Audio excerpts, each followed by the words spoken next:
साथियों नमस्कार, मेरा नाम है पवन कुमार। आपका स्वागत है राजपथ उत्तर प्रदेश में। बसपा में लगातार अपडेट आ रहे हैं। बूथ मजबूत करना था, ये जिम्मेदारी दी गई थी और कहा गया था हर बूथ पर समीक्षा भी होनी चाहिए कि किस तरीके से कमेटी काम करे, किस तरीके से लोग काम कर रहे हैं। अब बसपा की ये जिम्मेदारी हर पदाधिकारी की है। कोऑर्डिनेटर से भी कहा गया है कि आप जाकर बूथ में कोऑर्डिनेट करिए। जिस बूथ पर कमेटी नहीं कंप्लीट है उसको कंप्लीट करिए। जहां पे नॉन एक्टिव लोग हैं उनको एक्टिव लोगों को लगाइए।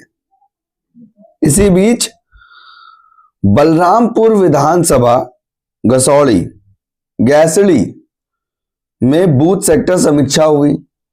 ये कुछ फोटोज हैं जो आपको स्क्रीन पर दिखाई दे रहे हैं और आपको बता दें ये बलरामपुर की हैं। अब इन फोटोज को आप देखेंगे तो इसमें काफी संख्या में लोग बहुजन समाज पार्टी को ज्वाइन किए और ज्वाइनिंग का अगर देखा जाए सिलसिला तो सपा और भाजपा दोनों छोड़कर आए हैं। नाम सुनिए, बड़े दिलचस्प नाम है।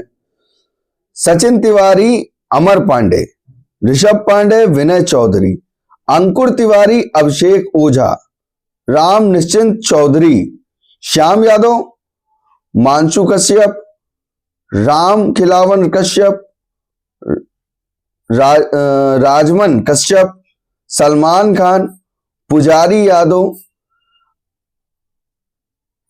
उसके साथ और नाम है अविनाश चौधरी, रामनिवास यादव, पवन यादव, आकाश भारती, संतोष पटेल, दिलीप जायसवाल, रविंद्र गौतम, सलीम खान, जल्ले साहू, अमीर अहमद, छुटकन यादव, अमीर चौधरी, सुभाष यादव, रामधनी गौतम, विनीत पाठक, आदर्श चौधरी, ज्ञान भारती, भूला गौतम, रामू मौर्य, आकाश तिवारी, अर्पित तिवारी, सूरज कश्यप, दिलीप गौतम, सरकारी गौतम, अब पता नहीं ये नाम सही है कि गलत, मगर फिलहाल जो लिखा हुआ है मेरे पास सोशल मीडिया मिला, दशरथ गौतम, अशोक भारती जो प्रधान है, अशोक भारती जो प्रधान है वह अशोक पांडे बहुजन समाज पार्टी में शामिल हुए। जब आपने ये नाम सुने होंगे, कई बातें निकल के सामने आई और उसमें देखिएगा कि बसपा में जो ज्वाइनिंग हुई है बड़ी दिलचस्प ज्वाइनिंग है। इस ज्वाइनिंग में जो नाम आपके स्क्रीन पर मैंने लिए, जो मैं आपको बता रहा हूं, उसमें पांडे हैं, ओझा हैं, यादव हैं। एक कहा जाए तो बहुजन समाज पार्टी का जो वोट बैंक छिटक गया था 2012 के बाद, बसपा में जो स्ट्रेटेजी चल रही थी कि बहुजन समाज पार्टी में अपने जो कोर वोटर हैं, जो गांव के बूथ पर लोग काम करते हैं, उनको लाया जाए। तो जब समीक्षा होना शुरू हुई तो एक्टिव लोग उस बूथ पर आए। जब एक्टिव लोग आते हैं तो उस पर उनकी मुलाकात लोगों से होती है। तो जब बसपा मजबूत दिख रही है तो पांडे हो या ओझा, यादव हो या मौर्य, सभी बहुजन समाज पार्टी की ओर मुड़ते नजर आ रहे हैं। ये एक बड़ा चैलेंज हो जाएगा आने वाले दिनों में 2027 के चुनाव में, जो बसपा धीरे धीरे तैयारी कर रही है, एक एक बूथ को तैयार कर रही है। अगर ये काम होता रहा या कई जगहों पर नहीं हो रहा, वहां पर भी तेजी दिखी, तो बहुजन समाज पार्टी में वो दिन दूर नहीं कि जिसमें सभी राजनीतिक पार्टियां और कह सकते हैं सभी टीवी चैनल्स बसपा की बात करेंगे। ये ज्वाइनिंग चल रही है और बूथ की समीक्षा हो रही, वहां पे तमाम पदाधिकारी ज्वाइन करें। अब बताइए, बूथ की बैठक में अगर एससी ज्वाइन करे तो बात समझ में आता है, मगर ओबीसी की ज्वाइनिंग, वो भी खासकर यादव ज्वाइनिंग कर रहा है। उतना ही नहीं, वहां पर दूसरी ओर देखिए पांडे ओझा भी ज्वाइन कर रहे हैं। सिंह भी ज्वाइन कर रहे हैं। तो अगर ब्राह्मण समाज, ठाकुर समाज, मौर्य समाज, यादव समाज ज्वाइन कर रहा है तो ये बता रहा है बसपा तैयारी एक एक बूथ की मजबूती से करना चाहती है, जिस तरह से प्लान है उसको एक्सेस करना चाहती है। ये कुछ फोटोज आपने देखी स्क्रीन पर जो मैंने आपको दिखाई। बसपा का बढ़ता जनाधार साफ साफ बता रहा है कि आने वाले दिनों में बसपा में काफी कुछ होने वाला है।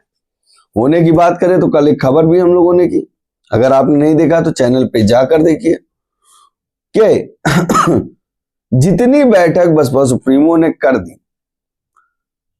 वो भी बड़ी आश्चर्य करने की बात है। लगातार बैठकों का दौर, एक महीने में 4-5 बैठक की, एक रैली की।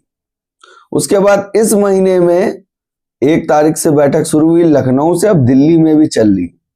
एक तरफ हिमाचल की कमेटी आती है, एक तरफ पंजाब की कमेटी आती है, फिर उसके बाद उड़ीसा, उसके बाद बंगाल, और 1-2 बैठक तो किसी को पता भी नहीं चली, वो साइलेंट बैठक हो गई और आगे की तैयारी की हो गई, जिसके बारे में जानकारी मिली तो उसके बाद 2 बार सतीश चंद्र मिश्रा समीक्षा करने पहुंच गए दलित स्मारक को।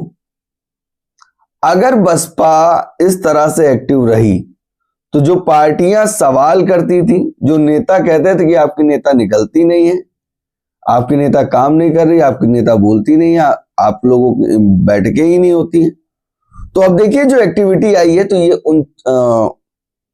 कह सकते हैं उन नेताओं के लिए एक बड़ा चैलेंज हो गया कि अब लोगों को बात कहेंगे क्या, लोगों को समझाएंगे क्या। 1 महीने में 5 से 6 बैठकें, फिर इसके बाद अभी देखिए 2 से 3 बैठकें हो गई और आज 13 तारीख है। आज दिल्ली में एक और बैठक है और राष्ट्रीय बैठक है, और राष्ट्रीय बैठक अगर बुलाई है तो कुछ ना कुछ पिक्चर प्लान में चल रहा है। उसके बाद अब ये वीडियो देखिए जो वहां का आया है, लोगों ने जब ज्वाइनिंग की है, पहले स्वागत किया है। मैं आपको दिखा दूं किस तरीके से तैयारी चल रही है।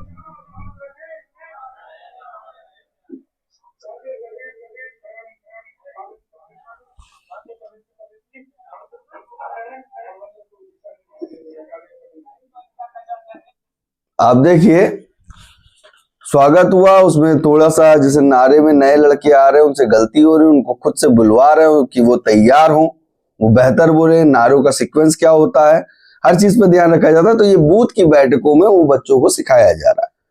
इतना ही नहीं, इसके बाद देखिए ज्वाइनिंग का जो दौर चला है, कितने लोगों ने ज्वाइनिंग की है। पहले ये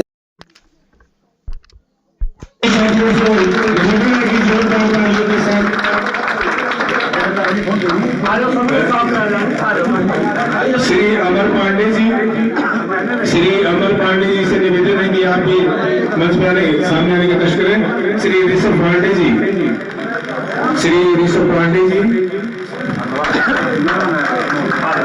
श्री विनय चौधरी जी,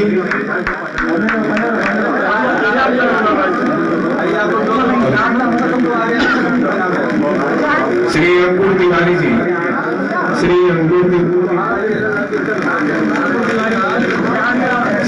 तिवारी जी, अंकित तिवारी जी, श्री अंकित तिवारी जी, श्री अभिषेक ओझा जी, श्री अभिषेक ओझा जी, चौहान जी, श्री राम श्री श्याम यादव जी, श्री श्याम यादव जी, श्री मनसाराम कश्यप जी, श्री मनसा कश्यप जी, मनसा कश्यप जी, राम अभिलाष कश्यप जी, श्री राम अभिलाष कश्यप जी। हाँ, सलमान खान, श्री सलमान खान जी, श्री पुजारी यादव जी, श्री अविनाश चौधरी जी, श्री रामनिवास यादव जी, श्री रामनिवास यादव जी, श्री पवन यादव जी, श्री आकाश भारती जी, श्री संतोष पटेल जी, श्री आकाश भारती जी, श्री संतोष पटेल जी, श्री दिलीप जायसवाल जी, श्री राजेंद्र गौतम जी, श्री समीम खान जी।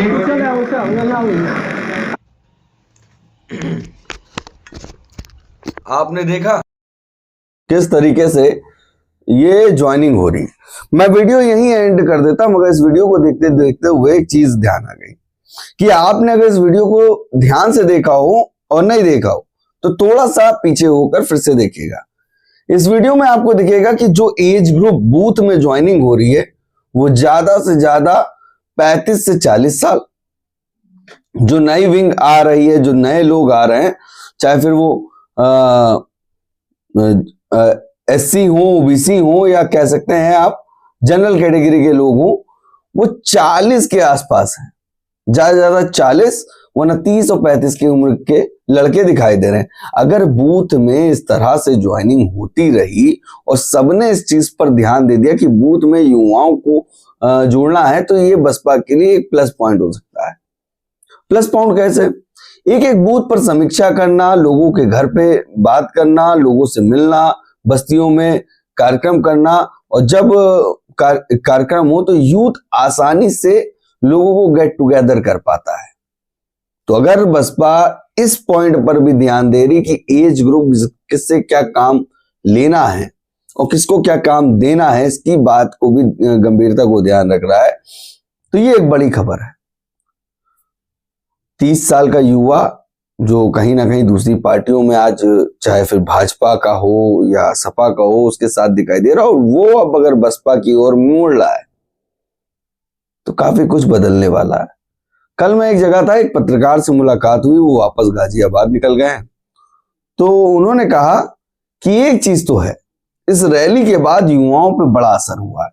नो डाउट मैं आना चाह रहा था, मगर किसी कारणवश मैं नहीं आ पाया गाजियाबाद से, मगर जो लोग आए उनके अंदर एक अलग ऊर्जा दिख रही है। बसपा को लेकर वो जो बात थी कि सरकार कैसे बनेगी, ताकत कैसे मिलेगी, तो ये बदला बदला मंजर नजर आ रहा है। हो सकता है कि रैली में इतनी भीड़ देखकर, और युवा, हाँ मेन बात उन्होंने कही थी कि युवा कहीं ना कहीं जो दूसरे दलों के साथ खड़े दिखाई दे रहा था, झंडा फटका और नारे इस तरह के जो कार्य कर रहा था, मगर उस रैली में उसके भी समझ में आई कि रैली हो या लोगों को शक्ति प्रदर्शन दिखाना हो, तो बसपा से बेहतर कोई नहीं दिखा सकता। आए तो थे दूसरी वजह से देखने, मगर वो बसपा के होके निकल गए। ये पश्चिम में कई जगहों पे देखने को मिला, और ये नीले फटकों की ही बात उन्होंने कह दी। मुझे लगता है उस पत्रकार का अगर मैं नाम लूं तो शायद ही कम लोग जानते हैं, मगर वो पत्रकार कहीं ना कहीं जो बहुजन आइडियोलॉजी के जितने भी विंग्स बन चुके हैं उसमें वो अपनी पैठ रखता है। उसने ये बात बताई कि बसपा की ओर युवा मुड़ता दिख रहा है उस रैली के बाद। अब पश्चिम में एक और कार्यक्रम होने जा रहा है, दिल्ली में, नोएडा, माफ करिएगा, और जब नोएडा में कार्यक्रम होगा तो पश्चिम का बसपा फिर से स्ट्रांग हो जाएगा। तो ये थी खबर, मैंने आपको बताई कि बसपा के प्रदेश अध्यक्ष ने तमाम लोगों की ज्वाइनिंग कराई। अगर हर बूथ पर इस तरीके से काम हुआ, डेली बूथ की अपडेट और वीडियोस और फोटोज हमको अगर मिल जाए सोशल मीडिया से, तो हमें भी आसानी होती खबर चलाने की। ये खबर थी, मैंने आपको बताई क्या होता है आज की बैठक में। इसके बाद वो खबर भी आपको मिलेगी। तब तक के बने रहे हमारे चैनल के साथ। धन्यवाद।